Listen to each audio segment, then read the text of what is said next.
Right to confidentiality. आता अशी जी rape victim असते किंवा अशी पीडित स्त्री असते तर तिचं नाव कुठेही रेकॉर्डवर येऊ शकत नाही. म्हणजे ते पब्लिश करणं, ती वर्तमानपत्रात देणं किंवा टीव्हीमध्ये देणं हा कायद्याने गुन्हा आहे.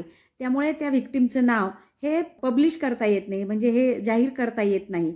हाही कायदा आहे. तुम्ही बघता की टीव्हीमध्ये जेव्हा अशा रेप व्हिक्टीमबद्दल काही माहिती दिली जाते तेव्हा तिच्या डोळ्यावरती अशी काळी पट्टी टाकली जाते, म्हणजे तिचं नाव येऊ देत नाही. दुसरे आपण केसेसची नावांमध्ये बघतो की निर्भया केस, निर्भया हत्याकांड, म्हणजे कुठल्याही स्त्रीच्या हत्याकांडाला किंवा स्त्रीच्या या बलात्कारित पीडित स्त्रीच्या याला व्हिक्टीमला निर्भया असं नाव दिलं जातं. म्हणजे पीडित स्त्री, व्हिक्टीम स्त्री असं नाव दिलं जातं. इव्हन कोर्टाच्या जजमेंटमध्ये सुद्धा, निकालामध्ये सुद्धा तिच्या नावाचा उल्लेख कुठेही केला जात नाही. व्हिक्टीम असाच शब्द तिथे टाकला जातो. तेव्हा हाही एक राईट टू कॉन्फिडेन्शियलिटी, म्हणजे तुम्हाला अधिकार आहे की तुमचं नाव गुप्त ठेवण्याचा, गुपित ठेवण्याचा.